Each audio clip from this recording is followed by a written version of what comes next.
Hey dudes, PokeDude here, and just really I've got a quick update for you guys. Basically I am balls deep in work right now. So basically I'm not able to get a battle video and a walkthrough video up in the same day. So I'm gonna ask you guys whether I should just completely stop doing the walkthrough or do alternate days, battle, walkthrough video, alternate day, like sort of battle, a walkthrough, battle, walkthrough in alternate order. Or would you just rather me completely stop doing the walkthrough and just concentrate on battles and try and get one up a day?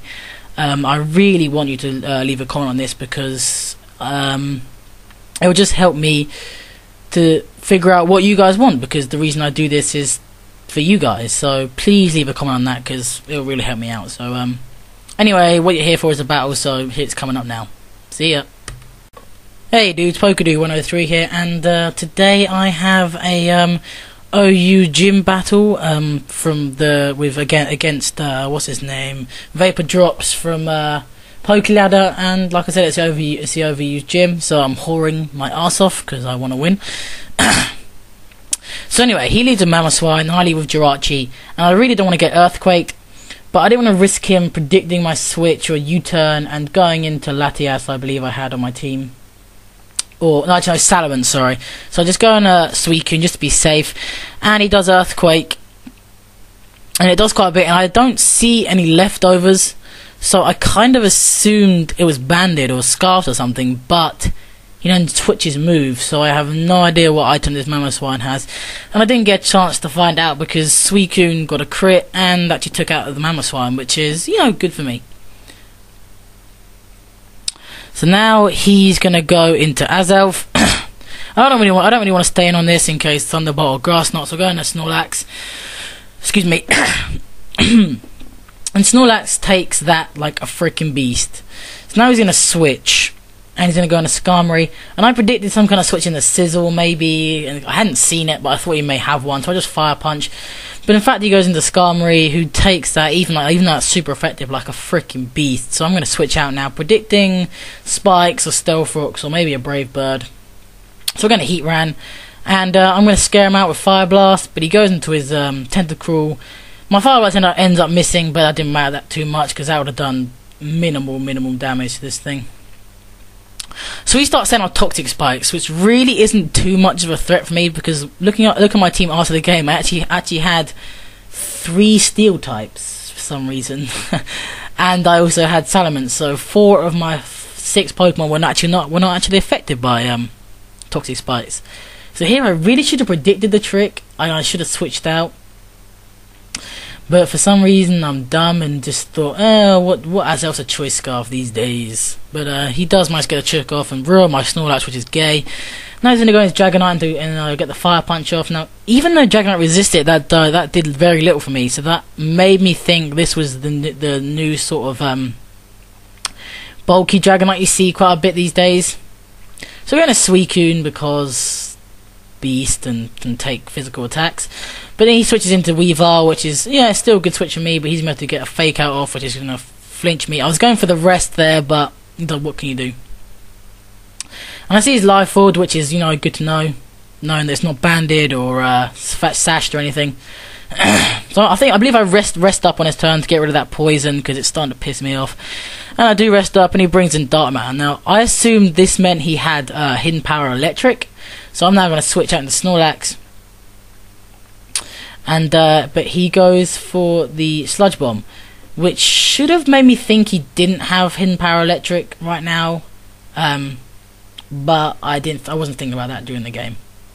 So he's going to go back out to Skarmory while I go for the Body Slam. I was hoping this thing would come out, but I wanted to get some Power Hacks on it, and luckily enough for me, I do get the Power Hack, which is good.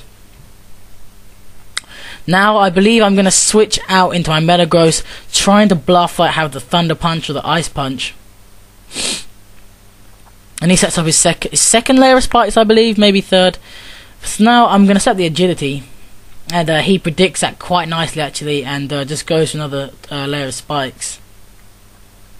So that's his 3 layers of Spikes up, which is good for him, not good for me really. which because that means everything that's non-levitator will take a quarter damage now when it comes in. So here I was predicting a switch, just waiting for the Meteor Mash. Well, there's nothing else I can really do. But I get the attack raise, but it's useless because he Whirlwinds me, and I should have really, I've completely forgot about Whirlwind. But I actually get a good switch, and I come in a Dragoon. Now here I predict him to predict me to go for the Draco Meteor, predicting him to switch, but I just go for the Fire Blast, not wanting to over-predict, but sort of half predicting he'd stay in. And I get a crit, didn't matter because Fire Blast on a Skarmory is beast. So now he goes into this, and I really don't want to take an Ice Punch or an Ice Shard, so I go into Metagross, who can take both. And I do take the Ice Punch very nicely, because he eats Ice Punches for breakfast. So now I believe I'm going to set up the Agility while he Brick Breaks, because I know I can take hits from this thing all day, even though it is Life Orb. So now here I'm going to go for the Earthquake, and I assume Metagross can take out Weavile with Earthquake from this range. But apparently not. Apparently it can survive that. Hello? Why? That is ridiculous. Unless he... no one would make a Weavile bulky. That's just stupid. Yeah. So I'm going to Meteor Mash and miss, which didn't actually turn out to be that much of a game-breaking hacks, because I was gonna hit it with a Meteor Mash, and then... and if it, judging if I did over or under half, I was going to go boom. But he just Dragon Dances, and I decided to go boom this time, so... you know, that didn't really matter. I kind of wanted to retain my 6-0, but at the end of the day, that didn't really matter to me. I was just wanted to get the game won by now, because that was the first Pokemon I've actually lost. So, sweet. So we're going to Jirachi now, because it's Choice Scarfed, and yeah. So, and because I can get flinches off and stuff. So he goes in his Azelf, and Iron Head doesn't actually kill it from this range, which is actually starting to piss me off. I think this Jirachi is Jolly, and I should make it Adamant, really. I don't get the flinch, unfortunately. Any Fire Blast, I'm like, oh, I'm going down. But I get the epic 1 HP survive. Woo! The Jirachi, you're good. I love you. So yeah, I'm probably going to change Jirachi to Adamant instead of Jolly, because Jolly sucks bows. So then it goes into this thing, and an Iron Head. And its defenses aren't that great, but because it's not very effective, it doesn't take too much damage. And again, I don't get the flinch, which kind of sucks. And I go down. So now I know I've kind of got this game won, so I was gonna go into Dragoon and get the Outrage off, him kill me with Ice Beam, then go into Heatran and just finish it off with Earth Power. But actually, he doesn't carry Ice Beam or Hidden Power Electric. He has Sludge Bomb. So from here, it's a good game. I will leave a link to Dark Vapor in the description. So yeah, there's nothing really much I can say here. So good game. And also, guys, please, can you leave a comment on whether you want me to stop doing the walkthrough or not, because I need to know. So, bye-bye.